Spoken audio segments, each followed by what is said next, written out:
Welcome to Rapid Retro Reviews, where we go back in the day and play some old school bangers and failures. I've been on a pretty heavy Pokemon grind lately, and with the 1999 release of Pokémon Stadium, Pokemon battling is better than it ever has been before.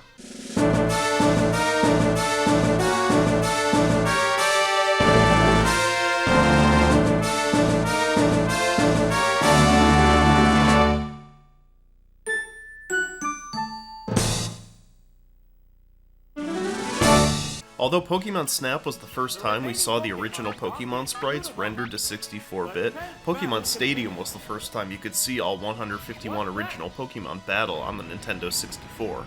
The game has a few different areas in which the player can choose from. The main attraction is the stadium, in which the player can choose to compete in different cups or tournaments. The other main aspect of the game is the Gym Leader Castle, in which the player can battle against both trainers and gym leaders of the 8 gyms, as well as taking on the Elite Four. When selecting your team, you can either select 6 rental Pokemon with preset movesets, or use a team of 6 from a red, blue, or yellow save file. To do this, you need to utilize the N64 Transfer Pack accessory. Having recently just played through Pokémon Red, I mainly used my team from that save file, unless I was participating in a cup that had certain restrictions on it.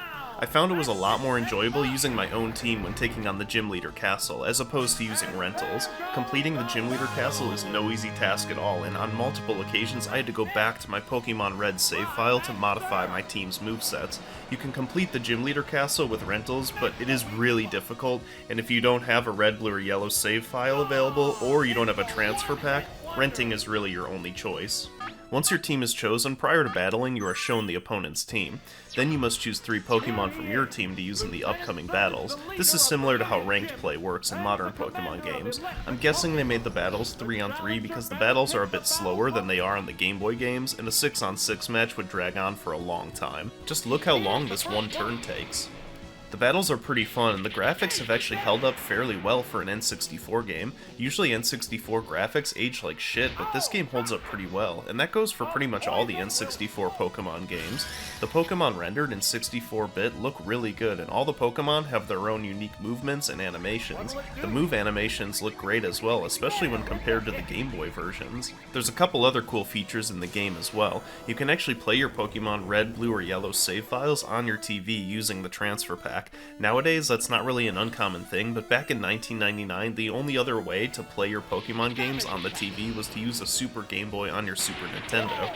If you have 2 transfer packs, you can battle against a friend using your red, blue, or yellow save files. This day and age, that's not really that cool of a thing, but back in '99, that would have been awesome.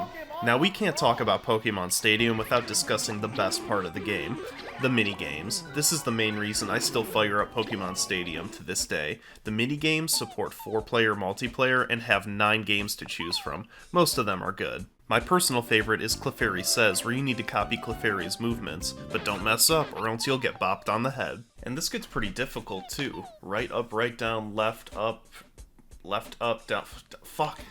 I also really like the sushi go round, where you need to eat as much expensive sushi as possible with Lickitung, but watch out for the wasabi. There are also some not so good minigames, unfortunately. My least favorite is Snore War, where you need to play as Drowsy and put the other Drowsies to sleep. Every time I've tried to play this one with friends, no one has any idea what the fuck is going on.